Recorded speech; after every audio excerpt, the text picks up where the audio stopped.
ప్రతిపక్షంలో ఉన్న బీఆర్ఎస్ అధినేత కేసీఆర్ మరోసారి అసెంబ్లీకి రానున్నారు. ఎల్లుండి అసెంబ్లీ సమావేశాలకు అటెండ్ అవుతారని కేటీఆర్ తెలిపారు. ఎల్లుండి గవర్నర్ ప్రసంగానికి అటెండ్ అవుతారని, తర్వాత కొన్ని కార్యక్రమాలు కూడా వస్తారని తెలిపారు.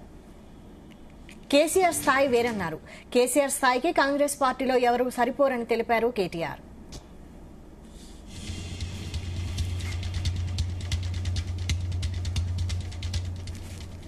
ఇదే విషయంపై మరిన్ని అప్డేట్స్ బ్యూరో చీఫ్ నరేందర్ అందిస్తారు. నరేందర్.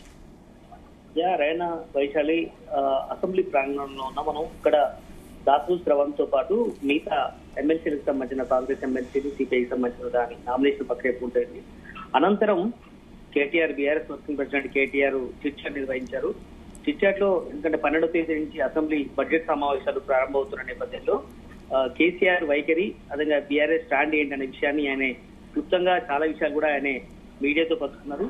ప్రధానంగా బడ్జెట్ సమావేశాలకు కేసీఆర్ రాబోతున్నారన్న విషయాన్ని స్వయంగా ఆయన తనయుడు, అదేవిధంగా బీఆర్ఎస్ ప్రెసిడెంట్ కేటీఆర్ స్పష్టం చేయడం జరిగింది. కేవలం ఒక రోజుకే కాదు, కంటిన్యూగా కూడా వచ్చే అవకాశం కూడా లేకపోలేదు అన్నటువంటి విషయాన్ని చెప్పడం జరిగింది.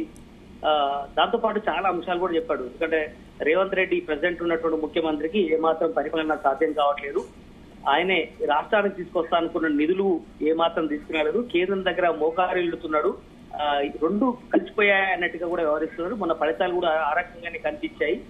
ఎందుకంటే ఎమ్మెల్సీగా గ్రాడ్యుయేట్ క్యాండిడేట్ పెట్టినప్పుడు కూడా ఓడిపోయినటువంటి పరిస్థితి నెలకొంది. కనుక రేవంత్ రెడ్డి ఇప్పుడు రాష్ట్రంలో ఎవరు నమ్మట్లేరు, ఎవరు గుర్తుపట్టట్లేరు, ఎవరు కూడా పేరు పలకడానికి కూడా ఆయన వ్యంగ్యంగా మాట్లాడినటువంటి పరిస్థితి మనం చూసాం చిట్ చాట్ లో. అదేవిధంగా రాష్ట్రంలో జరుగుతున్నటువంటి పరిస్థితులు, ఈ మధ్య కాలంలో చేసినటువంటి ఆందోళన కార్యక్రమాలు అని కూడా ఖచ్చితంగా ప్రభుత్వం దృష్టికి తీసుకెళ్తాం. అసెంబ్లీ వేదికగా ఖచ్చితంగా ఎక్కువ రోజులు పెంచాలని మేము కోరబోతున్నాం. అసెంబ్లీ బడ్జెట్ సమావేశాలు 15 రోజులు 20 రోజులు నడిపినా కూడా మాకు అభ్యంతరం లేదు, మేము రావడానికి ఉన్నాం. రైతులకు ఇచ్చాల్సినటువంటి రుణమాఫీని ఎగ్గొట్టే ప్రయత్నం చేస్తున్నారు. అదేవిధంగా రైతుకు సంబంధించినటువంటి భరోసా ఇవ్వట్లేదు. ఇట్లా చాలా అంశాలు కూడా ఉన్నాయి. కనుక వీటన్నిటి కూడా సభ దృష్టికి తీసుకురాబోతున్నాం అన్నట్టు చెప్పారు. రాష్ట్రంలో ఎందుకంటే అవసరమైతే రేవంత్ రెడ్డి చాలా సార్లు కూడా చెప్పాడు, రేవంత్ రెడ్డి రాష్ట్రంలో ఉన్న ప్రయోజనాల కోసం దగ్గర ఆమరణ నిరాహార దీక్ష కూర్చోవాల్సిన పరిస్థితి ఏర్పడుతుంది, చేయాల్సిన అవసరం ఉందని కూడా చెప్పారు. ఒకవేళ రేవంత్ రెడ్డి ఆమరణ నిరాహార దీక్ష కనుక జంతర్ చేస్తే మీ అంతా ఆయన సంఘీభావంగా వ్యవహరిస్తాము. ఎందుకంటే కేంద్రానికి రావాల్సినటువంటి చాలా హామీలు నెరవేరడం లేదు. కొన్ని వేల కోట్ల రూపాయలు రావాల్సిన అవసరం ఉంది. ట్యాక్స్ కావచ్చు, ఇచ్చినటువంటి హామీలు కావచ్చు, గ్యారంటీలు కావచ్చు, ఇవేవి చేయలేకపోతున్నాడు. రాష్ట్రంలో ఖజానంతా నిండుకున్నటువంటి పరిస్థితి. రాష్ట్రంలో 20% కాదు 30% కమిషన్ ప్రభుత్వంగా మారిపోయింది. ఇక్కడ మన ఉదాహరణ కూడా సచివాలయంలో బట్టి విక్రమార్క ఛాంబర్ దగ్గర కూడా ఏ రకంగా ధర్నాలు, నిరసనలు కాంట్రాక్టర్లు చేశారో మనం అర్థం చేసుకోవాలి అంటూ కూడా తన చిట్ చాట్ లో కేటీఆర్ మాట్లాడినటువంటి పరిస్థితి కూడా అర్థం చేసుకోవాలి. ఇట్లా చాలా అంశాలు కూడా ఆయన మాట్లాడినటువంటి పరిస్థితి అర్థం చేసుకోవాలి. ఈ పథకాలలో టీడీఆర్ ఒకటి తీసుకురాబోతున్నారు. బిల్డర్లను బెదిరించే రకంగా చేసే ప్రయత్నం కనబడుతుంది. ఇచ్చినటువంటి హామీలు ఏవి కూడా అమలు చేయడం లేదంటూ కూడా ఈ సందర్భంగా ఆయన మాట్లాడుతున్న పరిస్థితి కనిపిస్తుంది. ఇందిరమ్మ గ్యారంటీలు, కార్డులు ఎక్కడ పోయాయి అని కూడా ఆయన ఈ సందర్భంగా మాట్లాడారు. డబ్బులు ఎలా కాపాడుకోవాలో రేవంత్ రెడ్డికి తెలిసినంత దేశంలో ఎవరికి కూడా తెలియదంటూ కూడా చెప్పారు. అదేవిధంగా ఎఫ్ఎస్ఐ తీసుకొచ్చిందే రాజశేఖర రెడ్డి. ఎఫ్ఎస్ఐ పద్ధతిని రేవంత్ రెడ్డి అమలు చేయబోతున్నాడని కూడా ఈ సందర్భంగా మాట్లాడారు. కనుక ఇట్లా చాలా అంశాలు 16 నెలలు గడుస్తున్నా కూడా ఇక్కడ మంత్రివర్గంలో ఎవరికి కూడా సోయి లేదు, ముఖ్యమంత్రికి పరిపాలన సాధ్యం లేదు, అనుభవం లేదని కూడా ఈ సందర్భంగా ఆయన మాట్లాడినటువంటి పరిస్థితి. మన ఎమ్మెల్సీల రిజల్ట్స్ ని కూడా ఆయన ఈ సందర్భంగా చిట్ చాట్ లో మాట్లాడారు. మేము అభ్యర్థులను పెట్టాలనుకున్నాము ఒక దశలో, కానీ అభ్యర్థులు పెట్టడం వల్ల పెద్దగా మాకు ఏం ఉపయోగం లేదు, ఒక సీటు వల్ల రాష్ట్రానికి వచ్చేది లేదు, మాకు పార్టీకి నష్టమే లేదు, స్థానిక ఎన్నికలు కూడా ఇప్పట్లో లేవన్న ఉద్దేశంతో మేము పెట్టలేదు. కానీ పెట్టినటువంటి కాంగ్రెస్ పార్టీ మరి అభ్యర్థి ఎందుకు పిలిపించుకోలేకపోయింది? 10 కోట్ల రూపాయలు ఖర్చు పెట్టినా కూడా అభ్యర్థి నిలవలేదంటూ ఎగ్జాంపుల్ నరేందర్ రెడ్డిని ఉద్దేశించి గ్రాడ్యుయేట్ ఎమ్మెల్సీ క్యాండిడేట్ ఉద్దేశించి చెప్పారు. బీజేపీ 2 గెలిచింది, ఆ 2 ఎలా గెలిచిందో జనాలకు తెలుసు, కాంగ్రెస్ పార్టీని అడిగినా చెప్తారంటూ ఇద్దరి మధ్య లోపాయికరణ ఒప్పందం ఉన్నట్టు కేటీఆర్ ఈ సందర్భంగా చిట్ చాట్ లో మాట్లాడినటువంటి పరిస్థితి. ఇక శ్రవణ్ కు అభ్యర్థిత్వాన్ని ఖరారు చేయడానికి గల రీజన్స్ కూడా చెప్పాడు.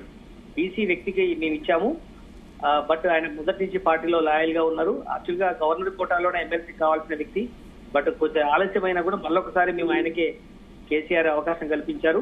ఆయన నిఖార్సైనటువంటి తెలంగాణ వాది, చదువుకున్న వ్యక్తి కనుక ఆయనకి పార్టీ ఆయనకు అండదండలు ఉంది అనే విషయాన్ని కూడా చెప్పారు.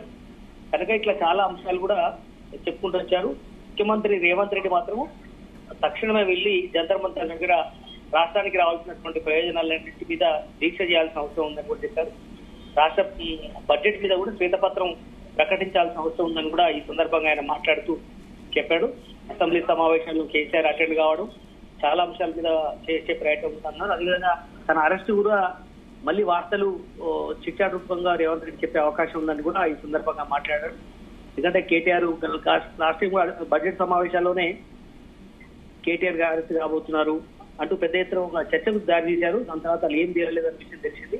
అది లొట్టపీస్ చేసినట్టు కేటీఆర్ మరొకసారి ఆ ఫార్ములా E1 కేసు సంబంధించినటువంటి విషయం చెప్పారు. ఈ బడ్జెట్ సమావేశాల టైంలో కూడా 16 నుంచి 25వ తారీఖు మధ్యన మళ్ళీ ఇలాంటి గాసిప్స్ పెట్టే అవకాశం ఉన్నట్టు కేటీఆర్ తనదైన శైలిలో మాట్లాడే ప్రయత్నం చేశారు. మోడీ మంచోడు అనకపోతే జైల్లో వేస్తాడని కూడా రేవంత్ రెడ్డిని ఉద్దేశించి ఈ సందర్భంగా మాట్లాడారు. అందుకే మోడీని అపౌంట్ తెచ్చుకుంటున్నాడు, కిషన్ రెడ్డి ఆ పని చేయలేదు కదా, కిషన్ రెడ్డి అయ్యాడు అంటూ కూడా ఈ సందర్భంగా మాట్లాడాడు. వరంగల్ ఎయిర్పోర్టు ముందు పడింది ఎవరో అందరికీ తెలుసు అన్నట్టు విషయాన్ని కూడా ఈ సందర్భంగా మాట్లాడారు. కనుక అది కూడా ఆయన క్రెడిట్ అనుకుంటున్నాడు రేవంత్ రెడ్డి.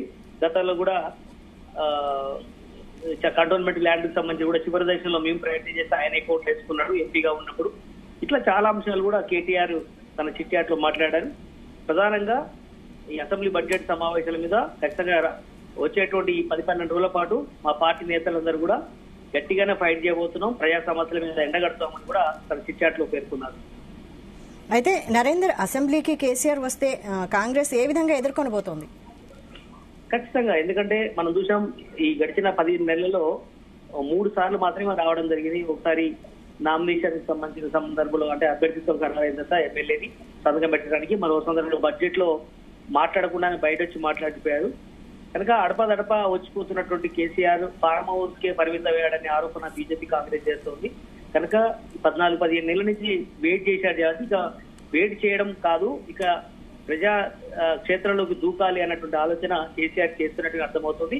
అందుకనే మా బాస్ కేసీఆర్ త్వరలోనే బడ్జెట్ సమావేశాల్లో పాల్గొంటారు అని కూడా మీడియా ప్రశ్నకు అడిగి ఆయన సమాధానం చెప్పారు. అది ఎన్ని రోజులు హాజరవుతాడు అనేది కూడా చెప్పలేం. వాస్తవానికి కేసీఆర్ ఇట్లాంటి సభకు రావాల్సిన అవసరం లేదు, ఆయన అవమానించేటట్టు కనిపిస్తున్నారు. ఆయన ఇది చాదగారి ప్రభుత్వం, గత ప్రభుత్వంలో మేము చేసినటువంటి అభివృద్ధి కార్యక్రమాలు ఏవి కూడా కేసీఆర్ ఏవి కూడా ఈ ప్రభుత్వంలో అమలు కావడం లేదు. ఇలాంటి ప్రభుత్వంలో ఇలాంటి అసెంబ్లీలో కూర్చొని నిందలు పడడం ఇష్టం లేకనే రావట్లేదు, కాకపోతే ఆయన రావాలనుకుంటున్నాడు ఈసారి అంటూ కూడా ఆయన ఈ సందర్భంగా చెప్పారు. కనుక కాంగ్రెస్, బీజేపీ, ముఖ్యంగా కాంగ్రెస్ కానీ ముఖ్యమంత్రి రేవంత్ రెడ్డి కానీ ఖచ్చితంగా ఎదురెదురుగా సవాలు విసురుకునే అవకాశం అయితే కనిపిస్తుంది. దానికి ఈయన ప్రతిపక్ష నేతగా ఆయన ఎప్పుడైనా లేచినా అడిగినా మైక్ ఇచ్చినా కూడా ఇవ్వడానికి ప్రభుత్వం సిద్ధంగా ఉన్న నేపథ్యంలో, స్పీకర్ సిద్ధంగా ఉన్న నేపథ్యంలో మరి ఏ రకంగా కేవలం బడ్జెట్ సమావేశాలు రోజు మాత్రమే వచ్చి వెళ్లిపోతాడా? ఎందుకంటే బడ్జెట్ సమావేశాల్లో ప్రతిపక్ష లీడర్ పెద్దగా మాట్లాడేది ఏముండదు. కనుక ఆ సందర్భం నాడు వచ్చి మళ్ళీ వెంటనే వెళ్ళిపోతారా, కంటిన్యూగా 2-3 రోజులు ఉంటారా అనేది కూడా చూడాల్సిన అవసరం ఉంది. Right, thank you Narender.